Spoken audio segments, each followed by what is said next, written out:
यहाँ पर क्वेश्चन दिया गया है एगेरोबैक्टीरियम टूमीफेशियंस, ठीक है, is frequently used as a vector. मतलब एगेरोबैक्टीरियम जो है, एगेरोबैक्टीरियम टूमीफेशियंस, इसको हम एज ए वेक्टर यूज करते हैं, ठीक है, टू क्रिएट ट्रांसजेनिक प्लांट को क्रिएट करने के लिए, ठीक है।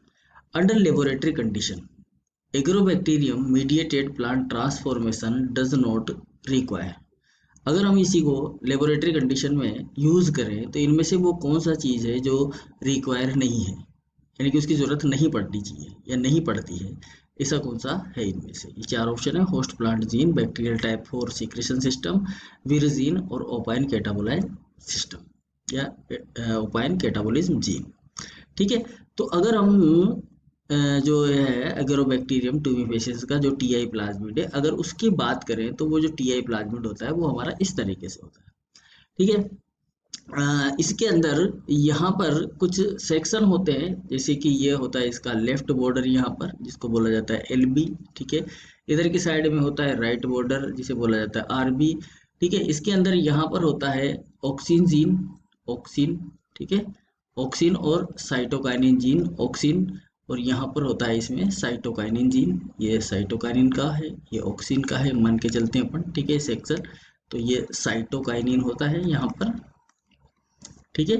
यहाँ देखेंगे तो ओपाइन सिंथेसिस जीन होता है यहाँ पर, ओपाइन सिंथेसिस जीन, ठीक है। तो इस तरह से सेगमेंट होते हैं। इसके अलावा इसके अंदर जो है यहाँ ये जो पोर्शन होता है इसी के अंदर इंसर्ट किया जाता है आपका डीएनए, ठीक है। जो है लेफ्ट और राइट बॉर्डर के बीच में ही जो होता है अलग से जो कि होस्ट सेल होती है उसका डीएनए यहाँ पर प्रेजेंट होता है, ठीक है। होस्ट सेल का डीएनए भी इसको रिक्वायर होता है। इस वाले सेक्शन को हम बोलते हैं, जो सेक्शन है यहाँ से यहाँ तक का, इस सेक्शन को बोलते हैं ऑन्कोजेनिक जीन, ठीक है। ये पूरा का पूरा क्या कहलाता है? ऑन्कोजेनिक जीन कहलाता है, ठीक है। ये सब ऑन्कोजेनिक जीन होते हैं, ठीक है। और इसी को कहा जाता है टी रीजन भी। क्या कहा जाता है? टी रीजन कहा जाता है, ठीक है जी। इधर अगर इस सेक्शन में बात करें तो यहाँ पर कुछ इस जगह पर मान के चलते हैं हम, एक होता है ओपाइन, ओपाइन कैटाबोलिज्म का जीन, ओपाइन कैटाबोलाइट जीन, ठीक है। और ये जीन जो होता है ये बैक्टीरिया के अंदर जो ओपाइन होती है उसको जो है मेटाबोलाइट करने का काम करता है, तोड़ने का काम करता है। यहाँ पर एक जीन होता है जिसे कहा जाता है विरजीन या विर सेक्शन, ठीक है, विरजीन, जो कि कहलाता है वायरुलेंस जीन। तो ये सारी चीजें होती है किसके अंदर?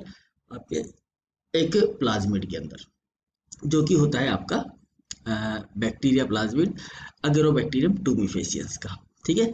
जो अगेरोबैक्टीरियम टूमीफेसियंस है उसका ये प्लाज्मिड है और इस प्लाज्मिड के अंदर ये सारी चीजें यहाँ पर अवेलेबल होती है जी, ठीक है। तो अब अगर हम देखें इसके अंदर तो हमें जो ऑप्शन दिया गया है कि इसमें से कौन सा जो है डज नॉट रिक्वायर, इनमें से कौन सा रिक्वायर नहीं है, ठीक है ना, कौन सा रिक्वायर नहीं है। तो देखो, हम चाहे लेबोरेटरी कंडीशन के अंदर काम करें या फिर हम नेचुरल कंडीशन में काम करें, होस्ट प्लांट जीन उसका होना चाहिए, क्योंकि ये जरूरी है, ये होना चाहिए, ठीक है ना, ये प्रेजेंट होना चाहिए। तो हमें तो निकालना है कौन सा? डज नॉट रिक्वायर वाला निकालना है, ठीक है। तो यहाँ पर ये होना चाहिए, रिक्वायर है तो बिल्कुल होगा। ये इसलिए होना चाहिए ये जीन क्योंकि होस्ट प्लांट का जीन, इसी का तो हमें यहाँ पर क्या करवाना है? एक्सप्रेशन करवाना है। तो जो एक्सप्रेशन हम करवाएंगे इस जीन का, वो एक्सप्रेशन पहले हम लेबोरेटरी कंडीशन में करवाएंगे, उसके बाद में ही हम उसको कहाँ लेके जाएंगे? प्लांट के अंदर ट्रांसफर करेंगे। तो यहाँ पर हमें एक्सप्रेशन करवाना होता है, इसलिए होस्ट प्लांट का जीन रिक्वायर होता है, ठीक है। दूसरा, बैक्टीरियल टाइप 4 सीक्रेशन सिस्टम। देखो, बैक्टीरियल टाइप 4 सीक्रेशन सिस्टम जो होता है ये ऐसा होता है कि इस सिस्टम को हम बोलते हैं कॉन्जुगेशन ट्यूब, ठीक है ना। मतलब ये जो सीक्रेशन होता है ये एक ट्यूब का फॉर्मेशन करता है जिसे बोला जाता है कॉन्जुगेशन ट्यूब, ठीक है। और ये जो कॉन्जुगेशन ट्यूब होती है ये ग्राम नेगेटिव बैक्टीरिया का स्पेसिफिक कैरेक्टर होता है। किसका? ग्राम नेगेटिव बैक्टीरिया का। तो ग्राम नेगेटिव बैक्टीरिया में कॉन्जुगेशन ट्यूब पाई जाती है जिसके थ्रू क्या किया जाता है? ट्रांसफर किया जाता है किसका? डीएनए और प्रोटीन का। मतलब ये जो सीक्रेशन होता है यहाँ पर इस कॉन्जुगेशन ट्यूब के थ्रू डीएनए और प्रोटीन का क्या किया जाता है? ट्रांसफर किया जाता है। डीएनए और प्रोटीन का ट्रांसफर किया जाता है। बात समझ में आ गई? ठीक है। तो ये भी यहाँ पर होता है, ठीक है, ये जरूरी होता है। तो क्योंकि जब आगे हम इसको ट्रांसफर करेंगे बैक्टीरिया के अंदर तो ये हमें चाहिएगा, ठीक है। क्योंकि एक बैक्टीरिया से लेबोरेटरी कंडीशन में जब आप काम कर रहे हो तो फिर एक बैक्टीरिया से दूसरे बैक्टीरिया में ट्रांसफर करना पड़ेगा आपको डीएनए, तो जब भी तो ये ट्रांसफर हो पाएगा और आगे जीन का एक्सप्रेशन हो पाएगा, तो इसलिए ये जरूरी है। तो ये भी होना चाहिए, ठीक है जी। बैक्टीरियल टाइप 4 ट्रांसफोर जो सीक्रेशन होता है ये भी होना चाहिए। ये कॉन्जुगेशन ट्यूब होता है और एटीपेज यहाँ पर प्रेजेंट होता है, जिसकी वजह से डीएनए जो होता है वो ट्रांसफर होता है, ठीक है।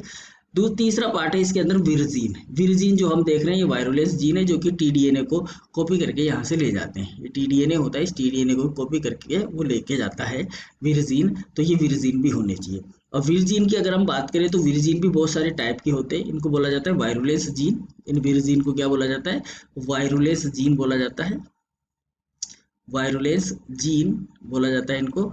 और ये यहाँ पर होते हैं जैसे कि वीर ABCDEFGH, इस तरह से है ना, वीर ABCDEFGH, इस तरह से यहाँ पर वायरोलेस जीन होते हैं, ठीक है। अलग अलग काम होते हैं इनके, अलग अलग फंक्शनलिटी है इनकी, किस तरह से कौन ट्रांसफर करेगा, कौन जो है यहाँ से टीडीएनए को लेके जाएगा, कौन सा जो है वो बैक्टीरिया के अंदर इसको ट्रांसफर करेगा, ये सारी चीज़ यहाँ पर होनी चाहिए। चौथा ऑप्शन है, जब 3 है हमारे पास, 3 की रिक्वायरमेंट ही है हमें लेबोरेटरी के अंदर, तो 4th की तो रिक्वायरमेंट होगी भी नहीं, क्योंकि ऑप्शन में चौथा आंसर हमारा यहाँ पर राइट। अब देखिए क्यों नहीं है इसकी रिक्वायरमेंट, हमारा जो आंसर है वो ये है राइट आंसर। वो आंसर इसलिए राइट है यहाँ पर कि ओपाइन कैटाबोलिज्म जो जीन होता है, जो ओपाइन का कैटाबोलाइट करता है, ये वाला जीन यहाँ पर जो हमने यहाँ बनाया हुआ है, ये वाला जीन है ओपाइन कैटाबोलाइट जीन, ठीक है। ये जीन जो होता है ये क्या करता है, ये एंजाइम प्रोड्यूस करता है, ठीक है। किसके लिए? एगेरोबैक्टीरियम के अंदर ओपाइन के यूटिलाइजेशन के लिए क्या करता है ये करता है प्रोड्यूस एंजाइम, यहाँ लिख देते हैं हम इसको, produce enzyme necessary for the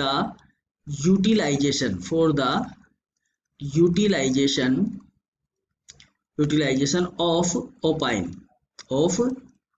opine by Agrobacterium. जो एगेरोबैक्टीरियम होता है, यहाँ पर जो एगेरोबैक्टीरियम जीवाणु होता है, उस एगेरोबैक्टीरियम में ओपाइन के यूटिलाइजेशन के लिए ये ओपाइन कैटाबोलिज्म जीन जो है वो रिक्वायर होता है, ठीक है। अब चूंकि हम लेबोरेटरी कंडीशन में जब इसको काम ले रहे हैं तो इसको इसकी जरूरत नहीं पड़ेगी, ये नेचुरल कंडीशन में इसको जरूरत पड़ती है, क्योंकि जब ओपाइन का स्राव होता है तो ये जो होते हैं पौधे की तरफ में आकर्षित होते हैं, ठीक है ना, पौधे की तरफ में आकर्षित होते हैं और वहां पर ये प्लांट के अंदर एंटर करते हैं, और एंटर करके वहां पर इसी ओपाइन का यूटिलाइजेशन करके इसका कैटाबोलिज्म करके, ठीक है, ये क्या करते हैं, अपने आप को उसके अंदर गांठ में कन्वर्ट कर लेते हैं, गांठ बना लेते हैं, ठीक है। तो यहाँ पर इसकी जरूरत नहीं होती है, तो नेचुरल कंडीशन में ही इसकी जरूरत होती है, लेबोरेटरी कंडीशन में इस ओपाइन कैटाबोलिज्म जीन की रिक्वायरमेंट नहीं होती है। तो सही आंसर हो जाएगा यहाँ पर number 4। Clear? Okay, thank you. आज ही प्ले स्टोर से डाउनलोड करें एग्जाम@2Z ऐप।